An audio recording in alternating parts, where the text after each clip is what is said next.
must have been building up with the corporate work and all that previous reportage, photojournalism, big commissions, some really exclusive images, and you keep bringing up the word stock. Corporate, I think, gives that big opportunity to be doing far more in the moment, very, very valuable pictures. And you kind of exploited that then, didn't you? With a move into having your own picture agency in Wales. Now, with other stock agencies around, what could Steve Benbow do that would make this work? I mean, was it peculiar to Wales? Was anyone else? We're talking about the Ffotogallery. Yes. Yeah. Okay. Well, but as I say, because I'd always kept copyright, I was aware of such things as photolibraries. Aware they made money. I was aware that photographers could make money from them, and that could help you do what you want to do. Now, there are such animals as stock photographers. Now, they are different. They are a very special animal that goes and shoots stock, nothing else. They go out every day, they have an idea what they want to do, and they shoot stock, nothing else. And very, very specialised. They know what sells, they know what they have to have, and they make their living from stock photography. Now, I never wanted to be a stock photographer because I just couldn't. I couldn't. I had to have a reason for going somewhere and shooting pictures. Either I was interested in the subject matter, or somebody was sending me and I get a nice magazine spread or something. But the idea of just going out and photographing telephone boxes, and I couldn't do it. But I was aware that it could be done. And in the early days of stock photography, you can make a very, very good living. There were some of the photographers really did very, very well. But I didn't want to do that. But I wanted to make money from stock. Because I could, and there were not many things you can do if you're a photographer, apart from the world of photography, really, unless you know. So I was always aware of that, but I never had enough images of my own to form a library, So I decided I wasn't going to be a stock photographer, which I did tie with. I thought the idea of getting a minivan and a camper van, and driving around the country and Europe and just doing stock. But no, I couldn't do it. Under covering any particular genre or style or topic? Was there anything that anything, interested? Because anything and everything will sell. A picture of a cloud, a picture of a field, a dried up reservoir. But also I became aware that if you wanted to sell more in the corporate and advertising world, you needed things called model releases. Now, this is interesting because sometimes you can sell a picture that you'd shot editorially or you'd shot while walking on the beach or something, but it could be bought for an advertising use. Now, so I started learning about, hang on, how can this happen? And agencies libraries like Tony Stone were very good at this. And they made, their photographers made a lot of money. I was never with Tony Stone. I was with a Telegraph Colour Library that was sort of similar, but not as advertising, as selective as Tony Stone was. But I did put pictures with the Telegraph Colour Library from an early stage, and we started, to make some decent sales. But also, I noticed that stock photographers were using models and doing shoots that they could have model release for, so they could be used.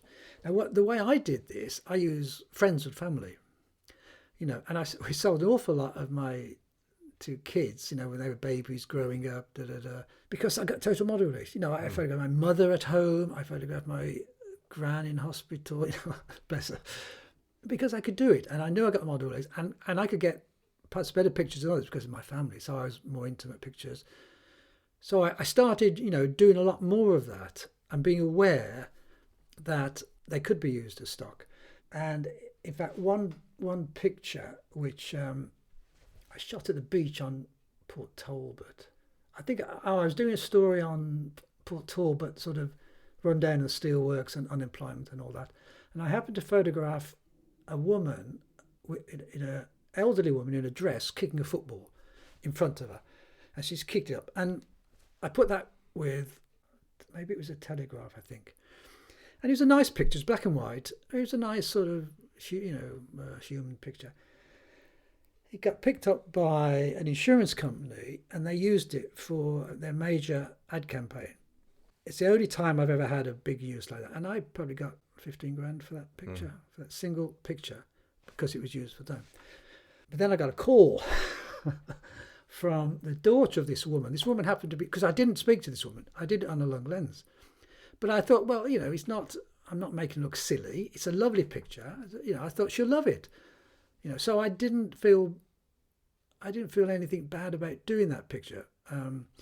Some pictures I've taken on stories, that I've thought, oh, no, I'm not putting this in, because if this is used, you don't know what the caption's going to be. It could make these people look really bad. I'm not going to do it. So I was very, very careful what pictures. In fact, one picture I'll show you later of something I shot at Penrith, and the context, if I show you the picture, you will say, oh, look at this is about child abuse, and it was not.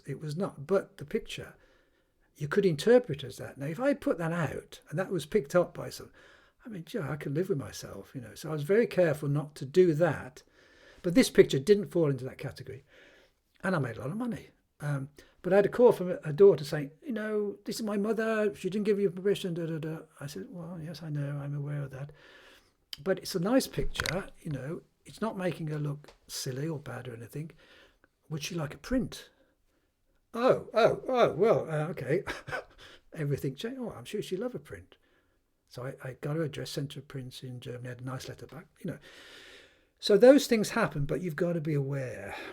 And I knew for some photographers wouldn't even do that. They would take a model with them. Like it could be a family. It doesn't have to be a fashion model or it could be a family that they'd have. So I was aware that was a part of stock photography as well. Anyway, so I thought the only way I can do it at Photo Library is to get more photographers, because I can't do it on my own. So I have to represent other photographers. So I thought, well, it makes sense to do it in Wales, and it makes sense for it to be of Wales, because I know some Welsh photographers. I'm living here. We can market it as Wales, so we have a marketing advantage. We're not competing, and we will be known as the best location for sourcing imagery of Wales. That was the idea I had in my head. So this is around about 1998 now, so we're in the late 90s. Yes. I'm trying to remember. The internet was what? Oh, we hadn't got the internet. We hadn't really got. This was pre-digital, pre-websites. Was it? Yes. CD-ROMs would have been around. Websites were just coming Multimedia. in. CDs were. Yeah. On the front of most magazines at one point, weren't they? Yes, that's right. Yeah. But it was, everybody was still shooting trannies. This wasn't digital. So I thought maybe this could work. So what I did, we were in a cottage in Penturk or something. So I managed to buy the cottage next door, knocked through, and that became the office. So I got all these filing cabinets, and we had screens and da-da-da. I thought, well, okay, I've got to get photographers. So first of all, I started contacting photographers I knew. And I'd ring them up and say, look, we're starting this new venture called the Photo Library of Wales. Could we have some of your pictures? And we'll try and sell them and you will get some money. But I didn't want it to be like a big deal to get photographers' interest. I thought, well, I got to make it so we don't put something that doesn't put them off, like anything legal or something they think. I had a bit of credibility, I felt, because I was a photographer myself, so they knew I wasn't a businessman trying to make money. So I think, that helped. But also I said, look, no contracts. You can have your pictures back at any time you want, take them out if you're not agreeing with what we're doing. So there was no real restrictions on them. And, to my amazement, really, they started to say yes. So I'd go around to their houses or wherever. I'd go through their trannies. I'd edit out what I thought would be useful. Brought them back to the library. We captioned. We mounted. If they weren't mounted, we catalogued, and we started building a system where we broke Wales down into areas, and so then we'd have the picture for, say, I don't know, North, Merioneth or Snowdonia or wherever. So we put the pictures there, and these are trannies in filing cabinets, in hanging sleeves, etc. So, we got 10 photographers, 20 photographers, 30 photographers, 40, and it gradually snowballed. I then started travelling around Wales, contacting photographers that I'd either heard of or I'd seen their bylines in newspapers, magazines, that are, ringing them up and say, oh, have you heard of us? Can I come and see you? started to do that. And I spent, a couple of months driving around Wales and bringing the pictures back. And, Kate was helping doing the library side of it, because she'd had experience working in libraries in London, Paris, New York. So she knew about that. So, she helped. Well, she did all that, really. We had a lot of photographers. And in fact, we counted up the other day, at our height, we had 350 photographers in Wales. No. Yeah, 350 we had. Is there such a thing? Was there ever such a thing? I mean, these were all, of course, these weren't all professionals. We had professionals, but most of them were very keen, gifted amateurs, or they did photography as part of their professional life. But we had 350. There weren't many we didn't have, to be honest. And actually, thinking about it, Steve, I think there's something like 70 odd camera clubs in Wales, of which each of them must have like 10, 20, 30, maybe more members. Yeah, that would be aspiring.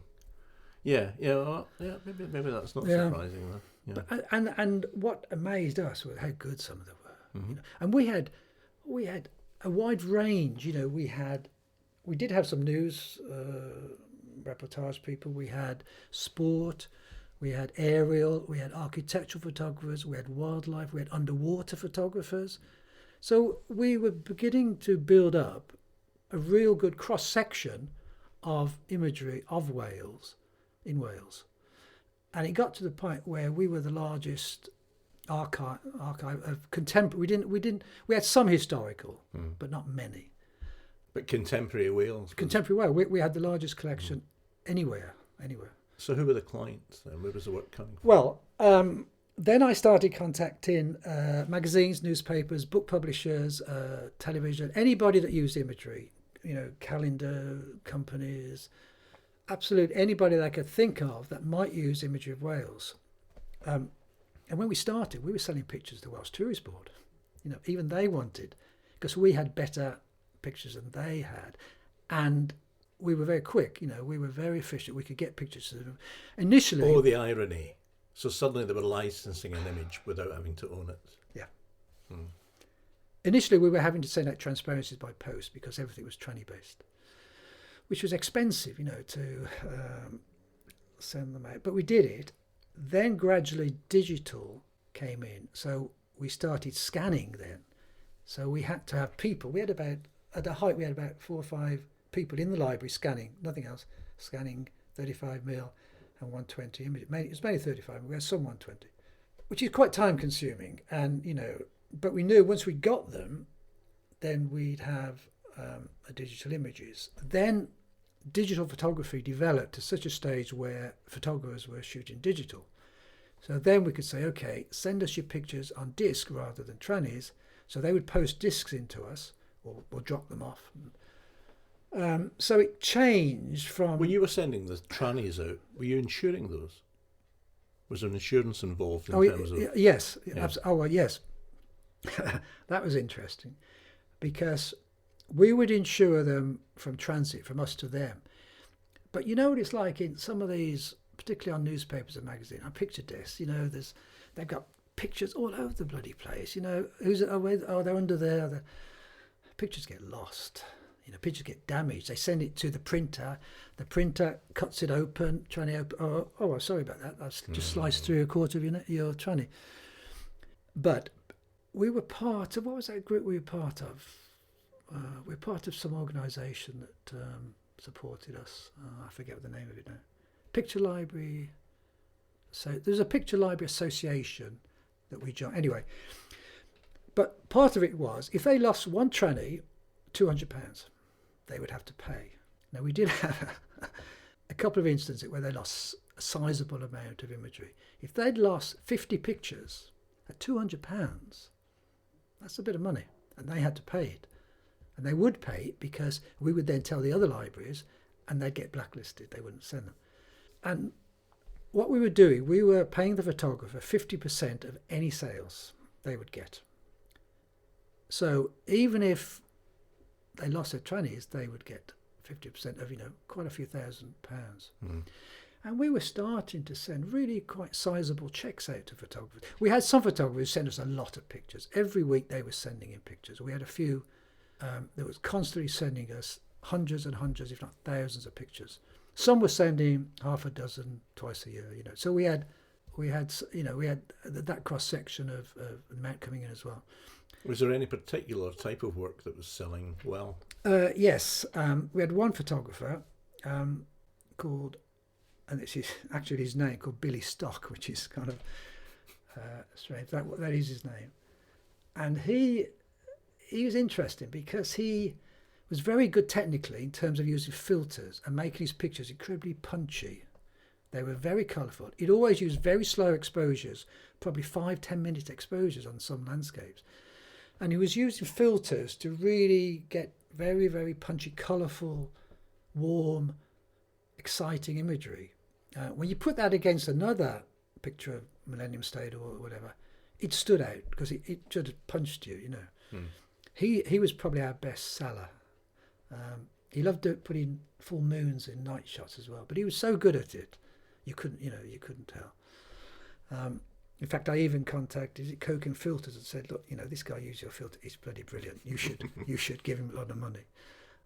And then we had a few other photographers who really supplied us regularly with work, because some photographers who perhaps people who had more experience knew that if they kept copyright, they had all these pictures come back like I did, and they could. So a few photographers who did that would put pictures with us, and they could put a lot of pictures with us.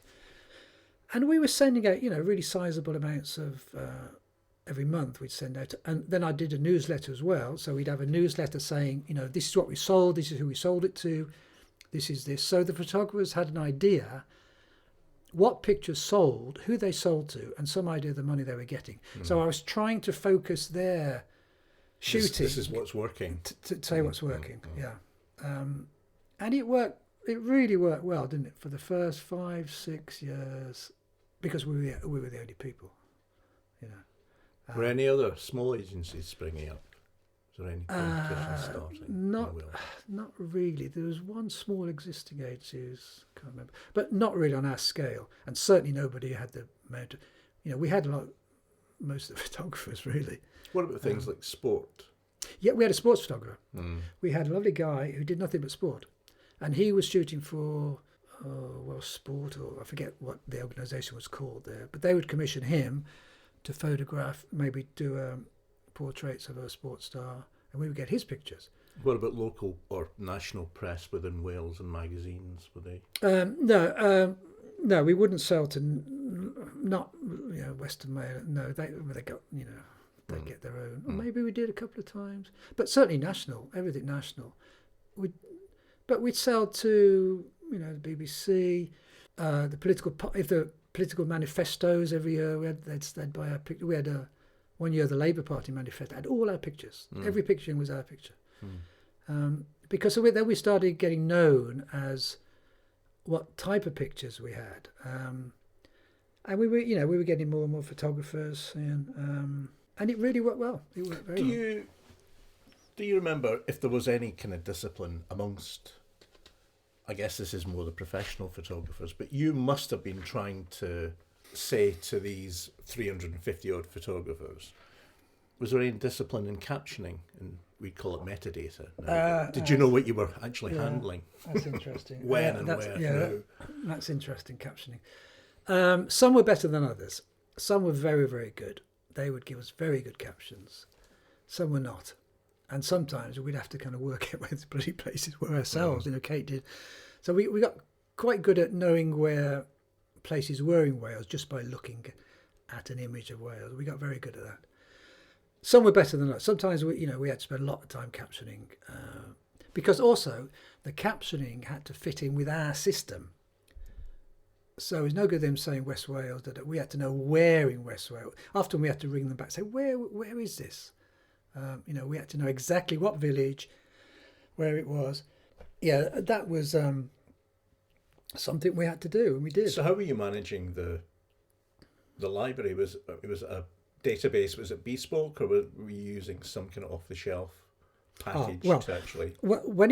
Early days when we were trying to, everything was just is all analogue stuff. We'd have to go to the section on Snowdonia, get all the trannies out, find we've got a picture of the summit of Snowdon, whatever, send that.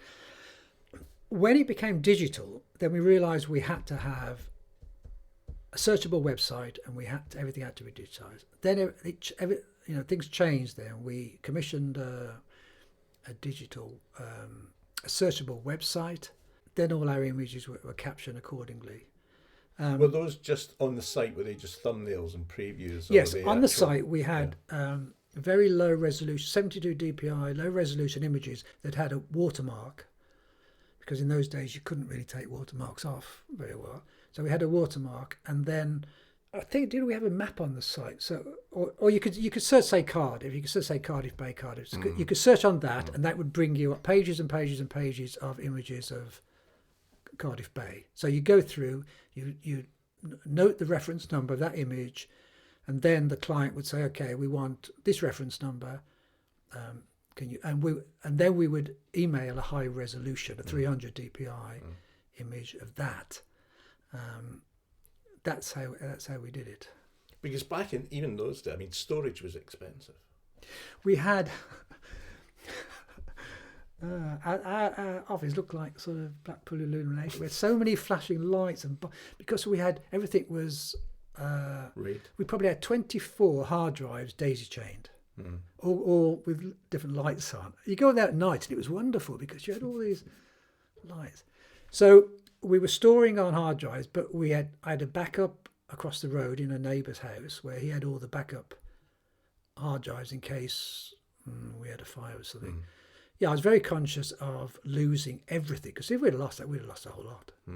Everything had gone overnight. Very conscious of that. This was before cloud and all this stuff.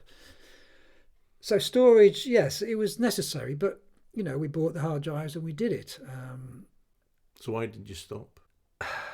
As digital developed, everybody became a photographer. Everybody could take quite good pictures. They could learn a bit of Photoshop and do good stuff. So the market became oversaturated with imagery. As a result, the prices went down.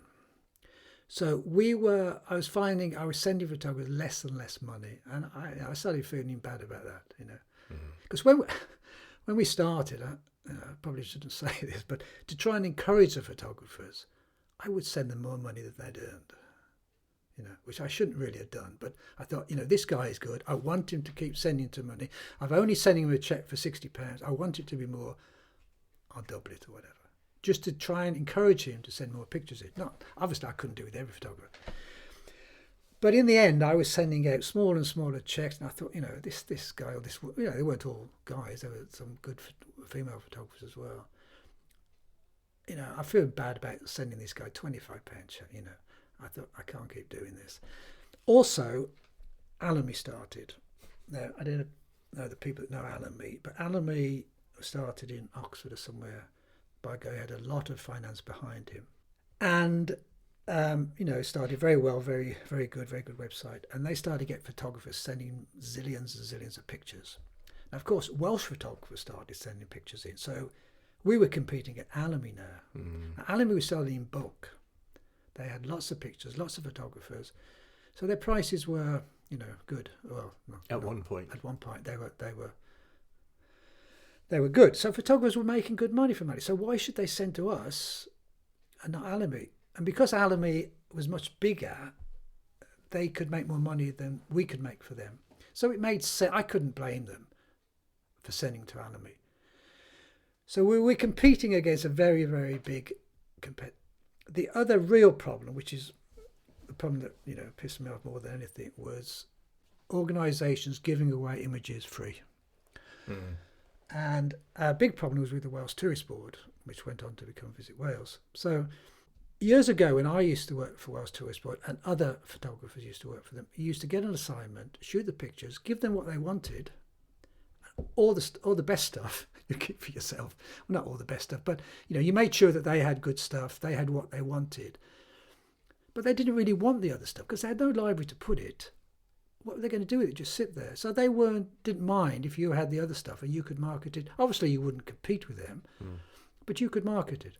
Then they started saying, okay, photographers got to sign a contract. It's all got to go to Crown Copyright. You'll get we'll take the pictures. Here's your day rate. Don't bother us again. We could use it for a major advertising campaign on the side of buses, 72-page posters. You will get nothing. You will not even get a credit. Now, I couldn't, that didn't sit well with me. But also, they were then giving the pictures away to anybody. So if an organisation or a newspaper or a magazine rang up, say, right, we're doing a feature on, I don't know, Pembrokeshire or something. We want 20 pictures to run. They'd come to us, so we'd sort the pictures, we'd give them a price, because we would give them a price first. Say come to, I don't know, £5,000 for this. They say, fine. Then we get a call later, say, hang on, we've just realised from the tourist board we can get similar pictures for nothing. So who are they going to go to? So it got so bad, I started contacting the MP, and people say, look, you are harming small Welsh businesses, photographers, and there's a lot of them who are suffering because we can't sell their pictures because tourist board, which is funded by the taxpayer, funded by the photographers, you give them away free. This is not fair, is it? And the answer we always got back, well, their remit is to promote Wales as cost effective as they can. Now, you can't really argue with that. It's legitimate, it's fair, but for an organisation like us, it made life very difficult for us. So our revenue was going down, down, down. And I think both of us saw that, we're never going to win. We're never going to, I would have battles weekly with the tourist board, say, no, don't do this. This is not fair. I also tried to get the photographers to band together. To say, look, because we knew who we were, the photographers who worked for the tourists, but we knew each other. And I contacted them and I said, look, if we get together and say, you can't do this, we want the copyright, they would have to do this. And some of them did, but they brought in outside photographers from London or somewhere to do it. And they didn't care. So I thought, we're not going to win this battle, And so I think we both decided, let's move on. We'd done what we can. We'd been very successful for a period of years. We'd helped some photographers with some money that they wouldn't have got without us, but it's time to go. With photography, because I did various video projects with, well, still do, with Welsh Government, but WDA back in the day, the contracts were quite explicit. But on photography, if you were being paid a day rate to go to Nevin up in the Clean Peninsula, the famous golf shots of the course and what have you, because of the location. If that photographer was standing in that spot on that day with that fantastic weather and everything's perfect and goes, click, that's for the client. It takes one step to the left and goes, click, that's for me.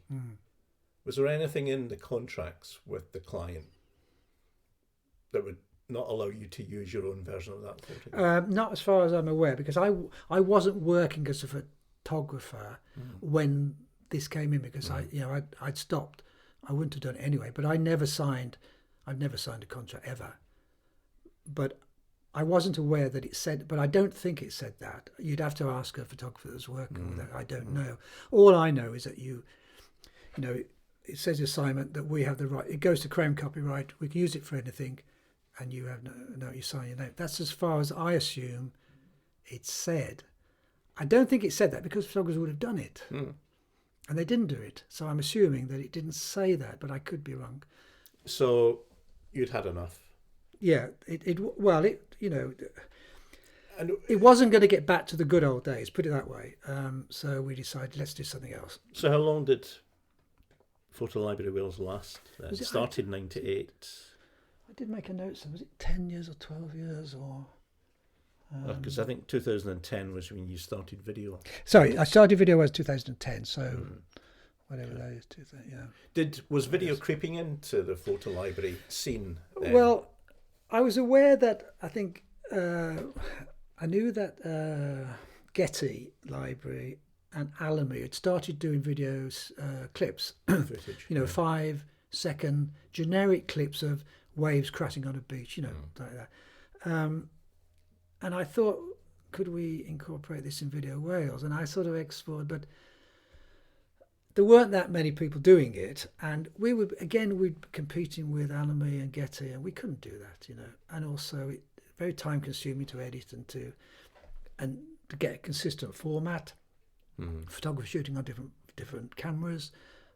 We didn't have the setup for that, and I think I'd had enough of that type of work anyway. I felt I needed to move on. But I was, and of course now that video was coming with the cameras, Canon, Nikon, being able to shoot, high quality 4K video, it was becoming possible without spending a lot of money to do some really fairly high quality stuff, that you could learn to edit a bit and do. So I was becoming very aware of that,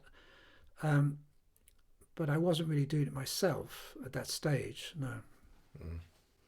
So what prompted you to move into video then? I can get the fact it's still a camera, it's composing a frame, it's lighting, which you had all that experience in coming from the corporate side. I think, well, first of all, I thought I'll have a go at doing some little videos, some little, shorts. So I got a camera, and one of the people that worked for us at Ffotogallery was a guy called David Barnes, who's he's now lecturing at the University of South Wales. And I remember we were sitting in the office, and this guy rang up, and I didn't know him, and he said, "I'm David Barnes, I'd like to come and work for you in the library." I said, "Oh, well, thank you, but we don't really need you. We've got people, and we haven't got that much money." And then he'd ring again. I said, "Well, no, sorry." And then he'd ring again, and he got to a point where Kate and I said, "We better give this guy a job because he keeps ringing us up." Anyway, so he came over, and he's a lovely guy, very enthusiastic. He had skill, he had knowledge of things that we didn't have, in terms of photographic, because he was younger, and he was more aware of more trends in photography that I wasn't aware of. So he was very good for us because he taught us quite a lot, really. And we got on very well. We had similar interests in music and various other things. So this was at the latter stages of Ffotogallery? Yes, it had gone digital. It wasn't the early stages. It had gone digital. So he worked for us for a few years. Anyway, when we stopped video, I was still in contact with him, and he had a couple of colleagues in Bristol that were involved in the film world. He had a very good editor at the Beeb. He knew a very good film cameraman. And so we started talking about the possibility of doing little documentary still films together. We'd go out together, we'd shoot it together, and we'd edit it. And we did a couple. First one was on quite a famous banjo player who lived in our village. So we did a video on him, and we edited it. We had music to it, and it it was only a few minutes, but it was really interesting. I thought, wow, this is interesting. I'm doing a documentary video. It's like going back to stills. I'm shooting a picture story, but it's moving and it's got music and audio. This is lovely. I like this. And at that time, the Guardian online were showing stills that people had sent in. And they had a page of documentary stills. And I sent this doc up, and they bought it. I thought, wow, maybe there's something in this. We could do this. So then we started to do, okay, let's think of other ideas. So we had another idea. We did a video of a documentary of a retired serviceman who got injured in service, and he was driving a motability scooter, first of all around Wales and then around the UK. So we contacted him, we followed him around on his motability scooter, and we did a lovely little doc of him doing that, and that went down very well. So then I started getting more involved in audio. Okay, I'm going to have to get Sennheiser mics and all this stuff. I'm going to have to learn. So I started learning I went on a course on cameras, what cameras were available, what you could do, what you needed, how much they cost. So I started to learn about not DSLRs, but bigger cameras, more serious, expensive cameras, because I needed to know about that part of it. I knew a bit about 35mm cameras. And then I started to go, we joined the chapter of Filmmakers Association, what it was. They'd screen films every week or something, and we'd go along and be written. So I started to learn about what other people were doing.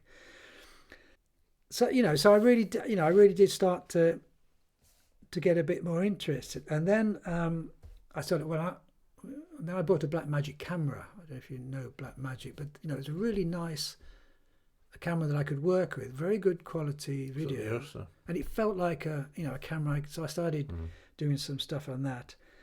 And then, but I was still working with Dave in a way. And then we did the Elvis Festival in Porthcawl every year. Well, we thought that would make a good documentary, but that's going to be a big, 30, 40-minute documentary that we could offer to television.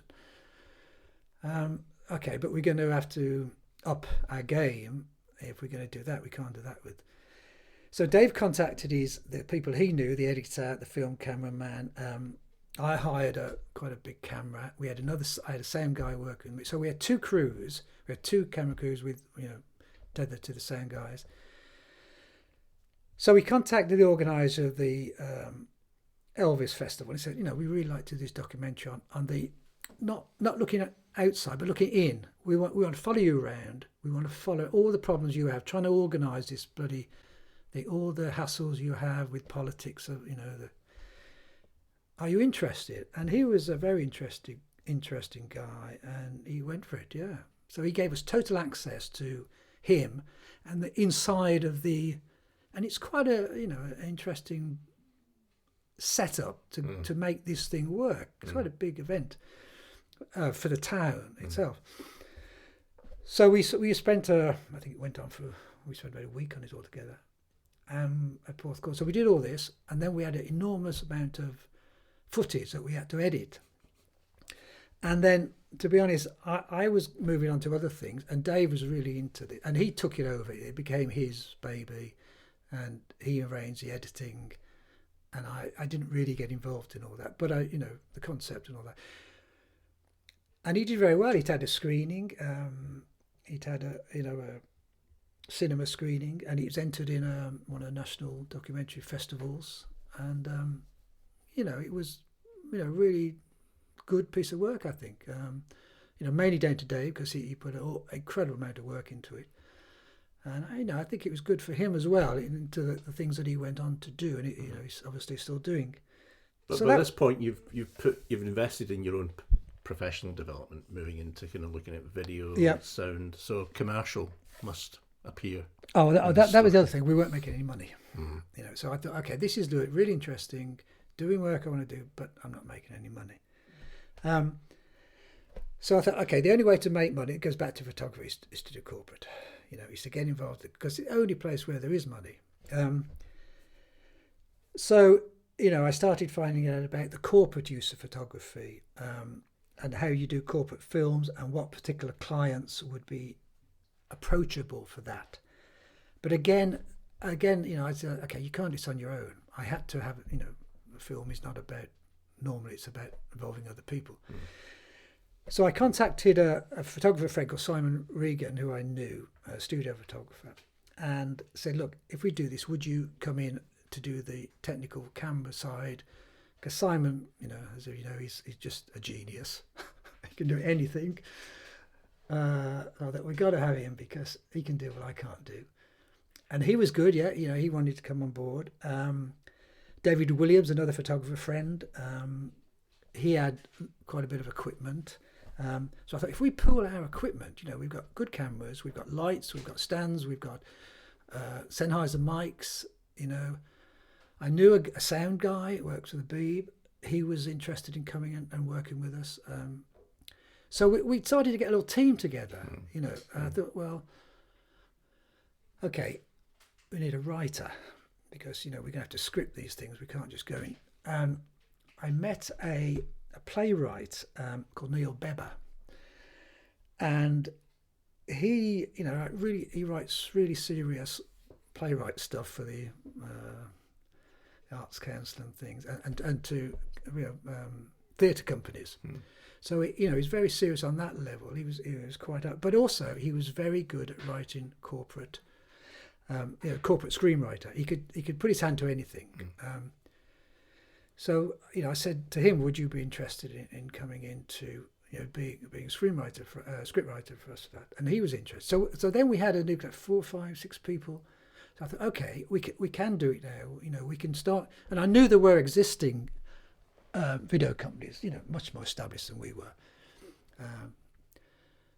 So were you basically pulling freelancers? When Yes, you needed yeah, them? all freelancers. to do Yeah, the they weren't involved in the finances of the company. So the idea that I would pitch for the work, I would write the proposals, I would get the work, then I'd work out what we needed, what cameras we needed, how many days did we need, models, do we need, da da da da.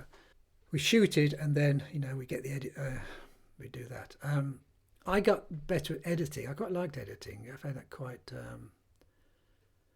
I found it quite interesting. So working with images but I knew anything once you got involved animation or anything really quite technical, I would have to bring in somebody who actually knew what they were doing, because I did, So I could do the basic stuff. I would do initial edit, and then I'd say, okay, you come in, sit with me. How do we make this better? Can we animate that bit? So Neil would do the words, and that started to work very well. We started getting clients. We did ING Bank. We did a video for intellectual property. Obviously, Newport. We did Development Trust. We did a big video with animation for Zodiac Aero. So it was all going quite, and we're making money because, when you get these jobs, there's money in corporate. So that worked very well. Then we had the opportunity to pitch for. It was a drama, but it was around a subject that had sort of documentary. It was about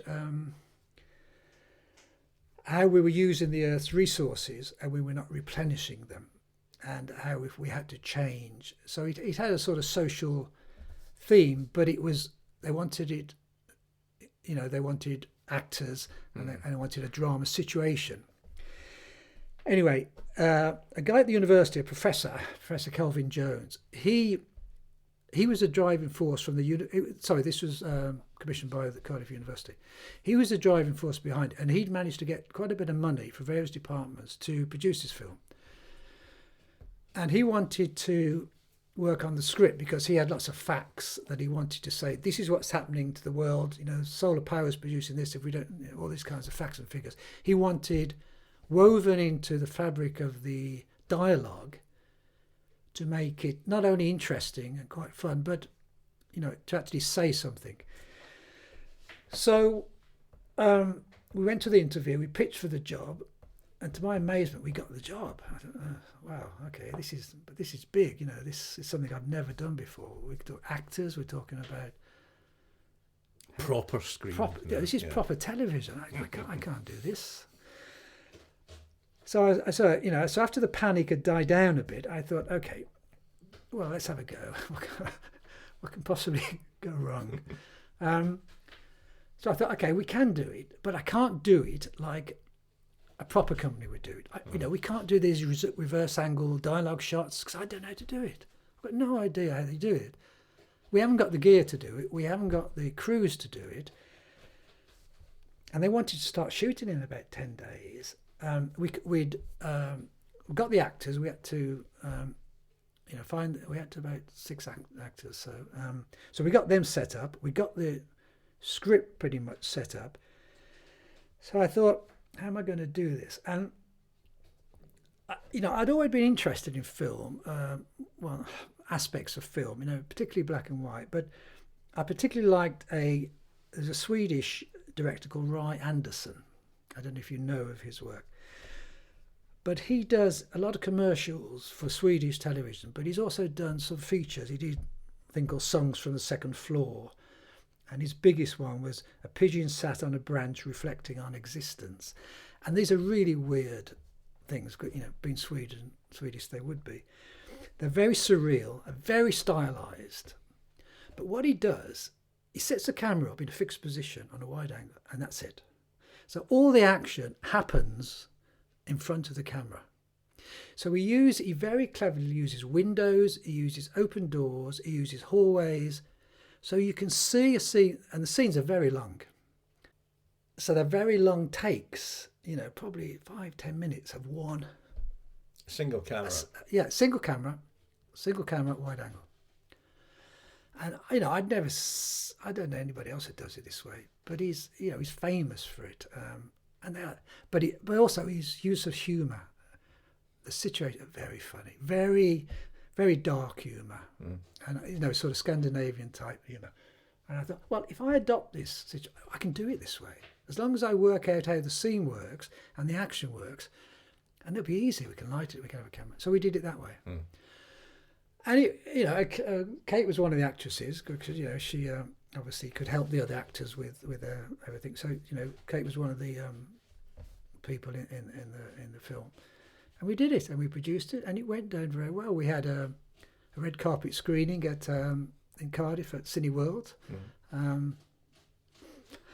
But I learnt an awful lot in that because it was so different from what I'd started. But then I realised, okay, this is fun, but I don't want to do this more because I'm not coming out from a young person. There's so much that I don't know. The people we were competing with were way above us in terms. In fact, I felt almost a bit of a fraud what we were doing because we shouldn't really be doing what we're doing because we don't know enough. Couldn't you tailor the work or the projects that you would pitch for to suit what you wanted to do? We could, but there wasn't enough work available. You had to pitch for whatever jobs were out there. Right. Yeah. Oh, if we had had that luxury, yes, we could have done some really because I had some really nice ideas how I could use photography differently to what the normal way of shooting because I started going to the thing at CHEPSTOW, I started to see films at independent film, and then Vimeo started, Vimeo, and I started looking at the shorts on Vimeo, and I got really into Vimeo watching, and I thought, this is incredible. A lot of them were shot by ex-photographers, ex-stills photographers, because they knew how to frame, they knew about light. They weren't coming from film school, but they coming from a photographic background. I thought, wow. And that the cameras now, you could have 4K quality on. You could use prime lenses, things like that were affordable. And I thought, this is doable, but not necessarily going to make, because the market for it. I think it's that, it's just that steady and relentless march of technology, isn't it? The way it has impacted both the stills photography and video. Now, everyone thinks they're a photographer. Everyone thinks that's right, that they are a filmmaker if they want to be. But yeah. again, there's those tiers of talent. Yeah. And then whether you're any good at it and sticking to one thing and doing it well. But it sounds a bit trite, but is there any one takeaway, do you think, that you brought from that training that start in photography into the video production? If there's anything, I think it's the image in front of the lens. I always like to. It's like coming back to photography. You get your background first. The first thing you do is get your background, so you get where you want, and then the action can happen in front of it, which is exactly the same as stills. You get where you want. You get the position, so you hope that action will happen that makes it, and you press the button at a time when you think it's going to happen, or you do a series of pictures and then you edit backwards, okay, which is very similar to the way you can work. And some some filmmakers do it, they adopt a similar approach. But if you look at their history, a photographic background, a stills photograph would figure somewhere in it. They would know how a photographer's eye works, which is perhaps different to a film cameraman in a way, because they are aware, they have different skills, they're aware of different things. It was always a photographic thing that was my starting point, and if I could make interesting things happen with that, then that was a bonus. So yes, there was a big carryover. But there were limitations because, money and stuff. And so I think we decided, well, okay, we can do more of this, but we'll always be limited by funds, really. So I thought, well, there are other things I want to do, that I've never had time to do because I've always been travelling or working. There are other things I want to spend, a few years enjoying doing. So we made that decision, and that's what we did. And you pulled out of Both stills and video. I stopped everything. Yeah. When was the last time you picked up a camera then, Steve? Well, I do take a few things, but nothing. Anything interesting? No, not really, because I made a decision. I want to get out of it. I'd had enough really of hustling for work. Being a freelancer for 40 years takes its toll, I think, and there's so much hustling, not just hustling for work, but hustling to get paid for work. And I thought, I've done it. I've worked really hard. I've enjoyed it. I've learned an incredible amount. I've met some incredible people, been to some places that I would never, ever have got into had I not been a camera photographer and had a little thing called a press card. Never have got into. So, So is there nothing that will get Steve Benbow's photography mojo back? Even to stills photography on your own time? Well, I still love black and white photography. I love looking at black and white photographs. I like talking to photographers, friends I haven't seen their work, and looking at books and everything. But I don't want to do it myself. I want to play the guitar. I want to go mountain biking. I want to do things that I've never been able to do. But it doesn't mean to say, I still, black and white photography will always be my first love.